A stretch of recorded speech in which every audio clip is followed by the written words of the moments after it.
Snaga je predstavila svoj program za zavetišče, obljubila je ureditev veterinarske službe, razna pasja, srečanja. V bistvu dokaj zanimivo se je slišalo. Kako vi komentirate ta njihov program in ali ste še vedno prepričani, da niso pravi za upravljanje z azilom?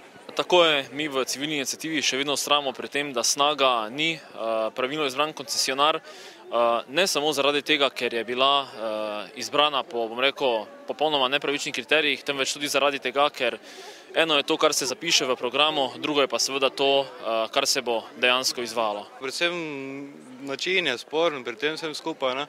Najbolj kaj pa mi je, jaz sem prostovoljec, zelo pomagam preko vikendi.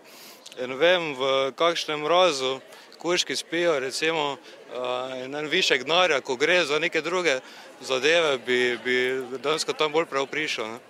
In to hočemo pač danes vsak svoje mnenje o tem povedati dejansko. Glede Snage bi moče to povedal, nikoli niso prišli tja, ne. Mi tudi ne bi bili moče tako zadržani glede tega, da so oni, če bi oni prišli, pa nam recimo osebno povedali, kaj mislijo narediti, predvsem zelo glede evtanazije, to je bilo najbolj sporno, ampak niso niti izrazili svojega stališča do tega. Ne zdi se mi ravno najbolj logično, najprej Snaga prevzame vse skupaj, potem se lovca nastavi za oskrbnika, če se gre kao za neke živali, kako je bolj to izvedljivo, mi ni najbolj jasno, no. Na novinarski konferenci so nam pri Snagi sicer zatrdili, da bodo iskali strokovne kadre. Rahlo dvomim, ker se mi zdi, da vse, kar se dogaja v Mariboru in širši okolici nasplošno v Sloveniji, da z vsem tem političnim ozadjem ne bomo nikoli dosegli nečesa takega, kar bi bilo za dobrobit in naroda in živali. Če se ozrete tukaj naokrog, pa pogledate to množico ljudi, zagotovo pomaga.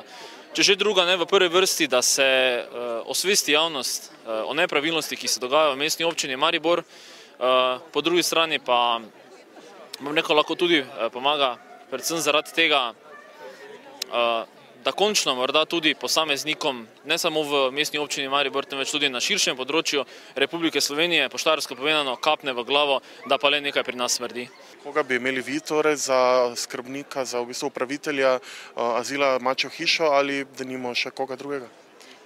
Načeloma se mi zdi, da je popolnoma vseeno, samo da so to ljudje, ki imajo radi živali in ki se jim gre za njihovo dobro, prihodnost in da bi se potrudili za to, da se jih odda, ne pa da se gleda samo na to, kako se bo spraznilo čim prej azil. Kakšne so zahteve azila? Kaj je tisto najbolj nujno, kar se mora urediti?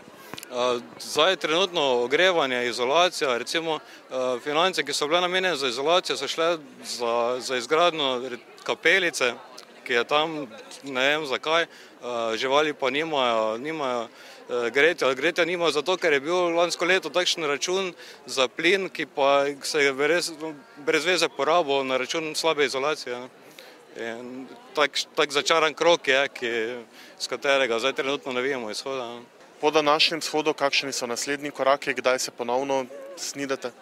O vseh naših aktivnostih bo širša javnost obveščena tako preko spletne strani zivali.tk, kot tudi preko naše Facebook strani, pa morda tudi še strani katerih izmed medijev.